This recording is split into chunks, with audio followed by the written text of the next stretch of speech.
என்னோட real study ஸ்ட்ரகிளே இன்னிலிருந்து தான் ஆரம்பிக்குது. இந்த ஏப்ரல் அண்ட் மே இந்த 2 மாதத்தையும் கடக்கிறது வந்து எனக்கு யமகண்டத்தை தாண்டுற மாதிரி. ஸோ இந்த ஏப்ரல் மந்த்துக்கான என்னோடய ஸ்டடி பிளான் இது தான்.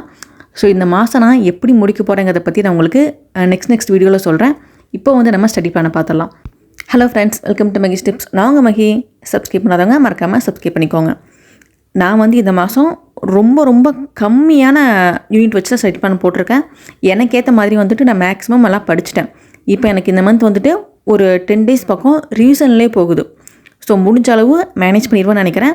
என்னோட ஷெடியூல் பார்த்து அந்த ஸ்டடி பிளான் நான் மேக் பண்ணிகிட்ருக்கேன். என்னோடய ஷெடியூல் வந்து நமக்கு மகிஸ் டிப்ஸுங்கிற டெலிகிராம் சேனலில் லாஸ்ட்டாக பண்ண பின் மெசேஜில் இருக்கும். ஸோ நீங்கள் பின் மெசேஜ் செக் பண்ணால் உங்களுக்கு இந்த ஷெடியூல் நீங்கள் எடுத்துக்கலாம். ஸோ நான் அதை பேஸ் பண்ணி தான் இந்த 1 மந்த்துக்கான ஸ்டடி பிளான் போட்டுட்ருக்கிறேன். பசங்க ஸ்கூலுக்கு போயிட்டு இருந்த வரைக்கும் நான் டெய்லி வந்து 4 to 5 hours கம்பல்சரி படிச்சுட்டு இருந்தேன். இப்போ ஸ்கூல் லீவ்னால டோட்டலாக என்னோடய ஸ்டடி மெத்தட் எல்லாமே டோட்டலாக மாறுது. ஸோ நான் உங்களுக்கு நெக்ஸ்ட் வீடியோவில் பசங்களை வச்சுட்டு நான் எப்படி படிக்கிறேங்கிறத உங்கள்கிட்ட ஷேர் பண்ணுறேன். கண்டிப்பாக கிட்ஸ் வச்சுருக்க மாமுக்கு இது ரொம்ப யூஸ்ஃபுல்லாக இருக்கும். இப்போ வரைக்கும் நான் 31 டெஸ்ட்டு கம்ப்ளீட் பண்ணிட்டேன். ஸோ இந்த ஏப்ரல் ஸ்டார்டிங்லேருந்து 32வது ஷெடியூல்லேருந்து நான் ஃபாலோ பண்ண ஆரம்பிக்க போகிறேன். ஸோ எனக்கு மந்த்லி ஒரு 5 to 6 ஷெடியூல் அந்த மாதிரி போகும். நான் இந்த மாதத்தோட எண்டிங்கில் உங்கள்கிட்ட சொல்கிறேன் இவ்வளோ முடிச்சிருக்கேன் அப்படிங்கிறத பற்றி. எனக்கு ஜூன் வரைக்கும் இந்த ஷெடியூல் வந்து கண்டினியூ ஆகும். ஜூனுக்கு அப்புறம் வந்துட்டு ஒரு 10 days ரெஸ்ட் எடுத்துகிட்டு அதுக்கப்புறம் திரும்ப ரிவிஷன் கண்டினியூ பண்ண தான் பிளான் வச்சுருக்கேன். ஸோ ரிவிஷன் நான் பண்ணுறப்ப உங்கள்கிட்ட இன்ஃபார்ம் பண்ணுறேன்.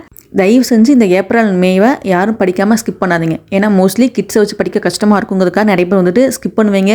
இல்லை டெய்லி வந்துட்டு ஒரு 1 hour படிக்கலாம் நினைப்பீங்க, பட் படிக்க முடியாது. ஸோ அந்த மாதிரி பண்ணாதீங்க. முடிஞ்ச அளவு இப்போவே நீங்கள் கொஞ்சம் படிச்சிங்க அப்படின்னா தான் சிலபஸ் கம்ப்ளீட் பண்ண முடியும். எக்ஸாம் வரதுக்குள்ள ஒன்ஸ் நீங்கள் ரிவிஷன் பண்ண முடியும். இந்த 2 months நீங்கள் கொஞ்சம் ஸ்கிப் பண்ணிட்டீங்க அப்படின்னா ரிவிஷன் பண்ண முடியாமல் போயிடும். ஸோ ரிவிஷன் பண்ணாமல் நீங்கள் எக்ஸாம் அட்டன் பண்ணாலும் உங்களுக்கு ஸ்கோர் அந்தளவு வராது. ஸோ வீட்டில் பிள்ளைங்க இருந்தாலும் பரவாயில்ல, நம்ம அவங்கள பார்த்துக்கிட்டே வழக்கம் போல் படிக்கலாம்.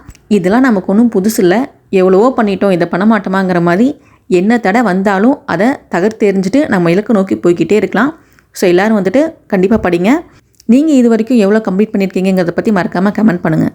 கிட்ஸை வச்சுட்டே படிக்கிறதுக்கு உங்களுக்கு ஏதாவது பிளான் இருந்துச்சுன்னா மறக்காமல் அதை கமெண்ட்டில் சொல்லுங்கள், நானும் தெரிஞ்சுப்பேன். தேங்க்ஸ் ஃபார் வாட்சிங்.